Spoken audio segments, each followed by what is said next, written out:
Je m'appelle Anne et j'ai 20 ans. Je suis une jeune femme. J'étudie la littérature à Paris. J'aime lire, écrire et marcher dans les parcs. Mais aujourd'hui, je ne veux pas parler de mes études. Je veux parler de ma mère. Je ne l'aime pas. Elle est dure, froide et parfois cruelle. J'ai longtemps cru que c'était de ma faute. Maintenant, je sais que non. Ma mère m'a blessée, souvent. Elle ne m'a jamais vue comme une personne. Elle m'a vue comme une chose. Voici mon histoire. Une mère qui me possède. Quand j'étais enfant, ma mère décidait tout. Elle choisissait mes vêtements, mes amis, mes jeux. Elle entrait dans ma chambre sans frapper. Elle lisait mon journal intime. Elle disait que c'était normal. Elle disait, tu es ma fille. Je peux tout voir. Je me sentais étouffée. Un jour, j'avais 18 ans. J'étais devant le miroir, je mettais une robe bleue. Je me maquillais pour un rendez-vous. Ma mère est entrée sans prévenir. Elle a regardé mon visage. Elle a dit, non, ce n'est pas joli. Je vais t'aider. Elle a enlevé mon maquillage. Elle a mis le sien. Elle a choisi mes boucles d'oreilles. J'étais silencieuse, mais j'avais envie de pleurer. Je me suis sentie invisible. Ma chambre n'était pas un endroit privé. Ma mère y entrait pour tout changer. Elle enlevait mes posters, mes livres, mes photos. Elle disait, ce n'est pas bon pour toi. Je voulais créer un petit monde à moi. Mais elle ne me laissait rien. J'étais une marionnette. Elle tirait les fils. Je ne pouvais rien décider. Toujours comparer. Ma mère passait son temps à me comparer. Elle ne me voyait jamais pour qui j'étais. Toujours un autre enfant, toujours un meilleur exemple. Regarde ta cousine. Elle est mince, élégante. Elle fait du ballet. Puis elle me regardait, comme si j'étais un problème à corriger. En classe, j'avais eu 16 sur 20 à un devoir. J'étais fière de moi, pour une fois. Mais elle a juste levé les sourcils. Le fils de ma collègue a eu 19. Tu aurais pu faire mieux. D'un coup, ma joie a disparu. Mon sourire s'est effacé comme une trace sur une vitre. À ses yeux, je n'étais jamais assez. Trop grosse, trop lente, trop rêveuse. Elle me le disait souvent, avec des mots secs. Pas pour me faire progresser, mais pour me rabaisser. Les critiques venaient même quand je faisais des efforts. J'aimais danser, bouger, m'amuser. Mais après ces remarques, j'ai laissé tomber les cours de danse. Je me suis assise au fond de la salle pendant les fêtes. Je ne riais plus autant. Je me cachais dans les coins pour qu'on m'oublie un peu.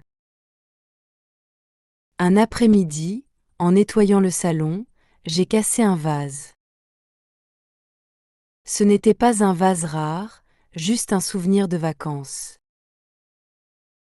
Mais sa réaction a été violente. Elle a crié : « Pourquoi tu n'es pas comme le fils de Claire ? Lui, il est soigneux, il respecte les choses. » Je suis restée debout, immobile. Les morceaux de verre à mes pieds. Les larmes montaient, mais je les ai retenues. Pas par force, mais par fatigue. Répondre n'avait plus de sens. Chaque comparaison était comme une piqûre. Petite, mais répétée. Avec le temps, ça devenait un poison. J'ai fini par croire que les autres étaient tous meilleurs. Et que moi, je ne valais jamais la peine d'être aimée comme j'étais. Toujours coupable. Ma mère utilisait la culpabilité comme une arme. Souvent, elle me regardait droit dans les yeux et disait : « J'ai tout donné pour toi. J'ai sacrifié ma jeunesse, ma liberté, ma vie. » Elle parlait comme si j'étais responsable de tout ce qu'elle avait perdu. Parfois, je voulais simplement sortir voir mes amis. Pas pour faire des bêtises, juste pour rire un peu, respirer. Mais à peine avais-je prononcé l'idée qu'elle éclatait. « Tu ne penses qu'à toi. » Elle rappelait tout ce qu'elle avait fait, comme une liste de dettes. Moi, je ne suis jamais sortie. J'ai travaillé. J'ai souffert. Chaque mot me faisait mal. Je rentrais dans ma chambre, la tête pleine de doutes. Même une promenade devenait un luxe interdit. Petit à petit, j'ai commencé à dire non aux invitations. Je regardais mes amis s'amuser sans moi. Ils riaient, ils vivaient. Moi, je restais à la maison, la gorge nouée. Le moindre sourire me semblait une trahison.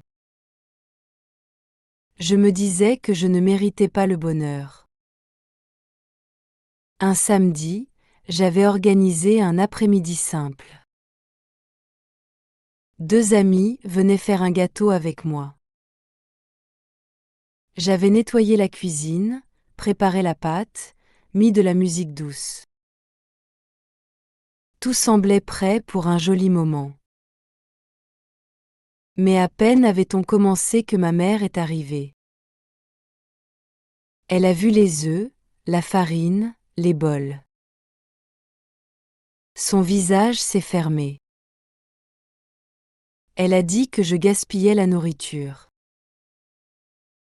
Puis elle a hurlé : « Tu crois que la vie, c'est un jeu ? » Elle a pris le sac de farine et l'a jeté sur le sol. Tout s'est arrêté. Le silence est devenu lourd, glacial. Mes amis se sont regardés, mal à l'aise. Sans dire un mot, elles ont ramassé leur sac et sont parties. Je suis restée seule au milieu du chaos. Des morceaux de coquilles d'œufs au sol. La pâte à moitié faite. Mon cœur, lui, complètement brisé. Je suis montée dans ma chambre sans faire de bruit. Pas un mot, pas une larme. Seulement cette honte, encore, qui collait à la peau. J'ai fermé la porte et je me suis allongée sur le lit. Je ne voulais plus rien. Plus de cuisine. Plus d'amis. Plus de projets. Le pire, ce n'était pas la farine par terre. C'était cette phrase qu'elle avait répétée. Tu es une ingrate. Elle pensait vraiment que je ne valais rien. Et moi, à force, j'ai commencé à le croire aussi. Une sœur parfaite. J'ai une sœur. Elle est plus âgée que moi. Elle réussit très bien. Elle joue du piano, elle a de bonnes notes. Ma mère l'adore. Elle dit toujours, elle est mon trésor. Elle l'emmène au restaurant.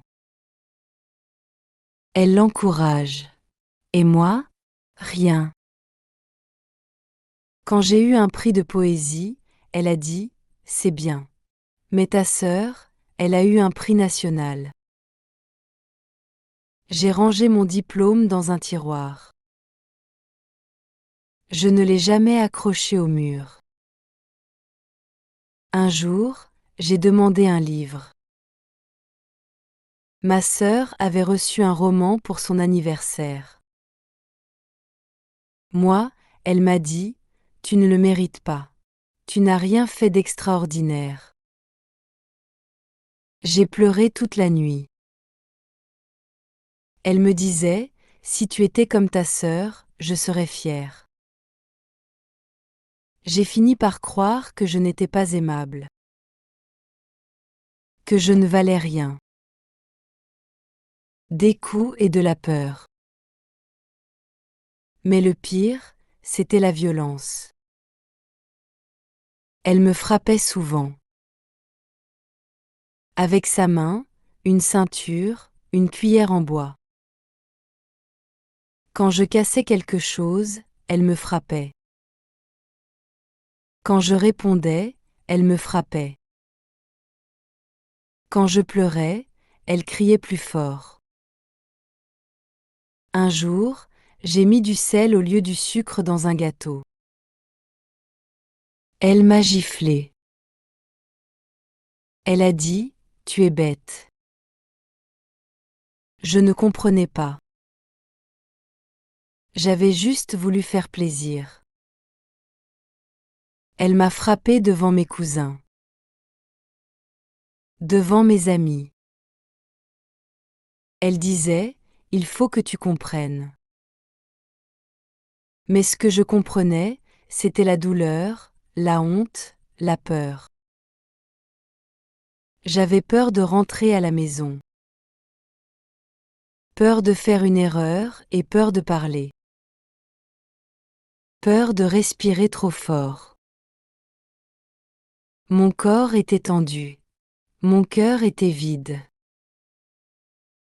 Une vie sans confiance. L'anxiété est entrée dans ma vie sans prévenir. Elle s'est installée lentement, jour après jour. Le soir, je m'endormais tard, le cœur lourd. Je faisais des cauchemars presque toutes les nuits. Parfois, je me réveillais en sueur, le souffle court. Un bruit dans la maison suffisait pour me faire sursauter. Mon ventre me faisait mal sans raison. Une boule se formait dès que j'entendais sa voix. Quand elle m'appelait, mes mains tremblaient. Je me préparais toujours au pire.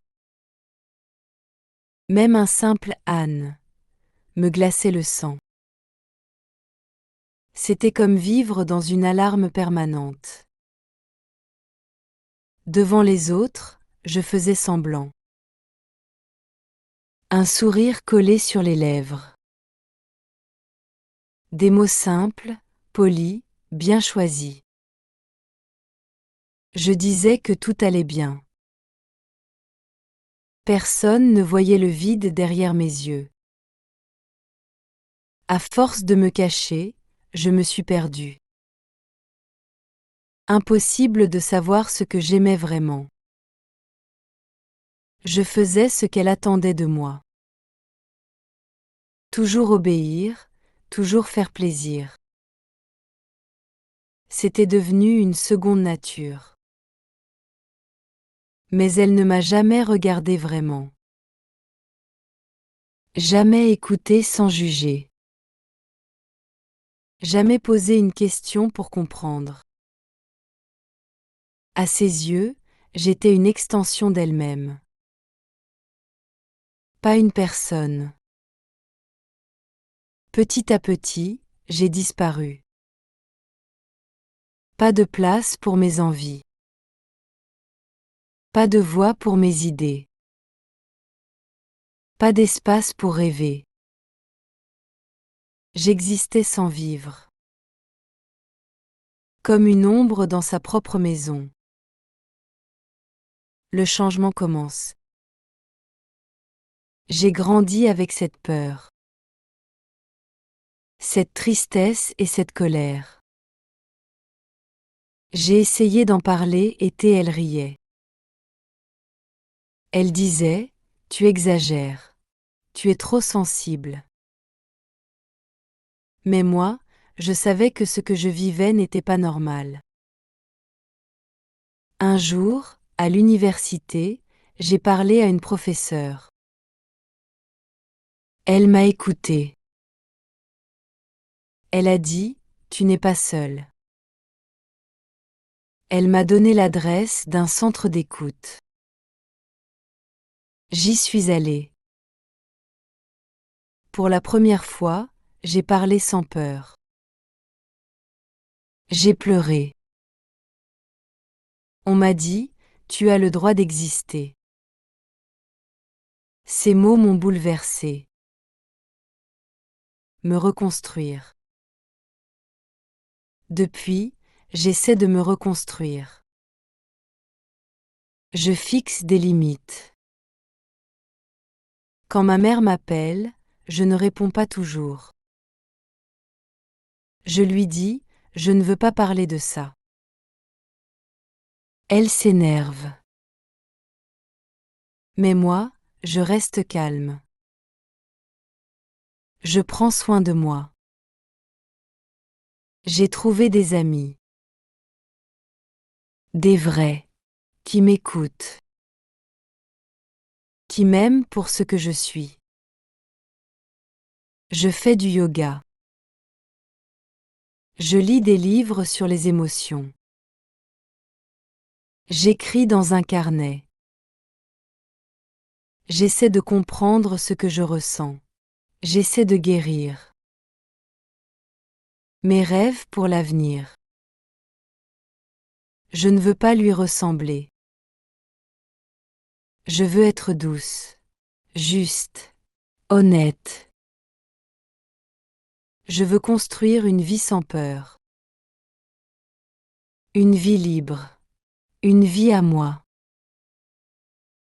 Je rêve d'avoir un jour une petite maison. Un chat. Des livres. Un jardin. Un ami sincère. Peut-être un jour des enfants. Mais jamais je ne les frapperai. Jamais je ne leur dirai qu'ils ne valent rien. Je leur dirai, tu es unique. Tu es important. Je t'aime comme tu es. Je sais que la route est longue. Parfois, je doute. Parfois, je pleure encore. Mais je ne suis plus seule.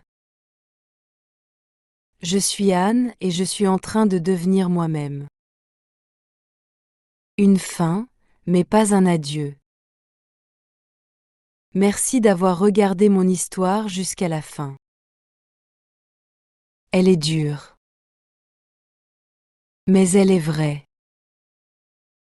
J'espère qu'un jour, d'autres jeunes comme moi pourront dire « Je mérite mieux ».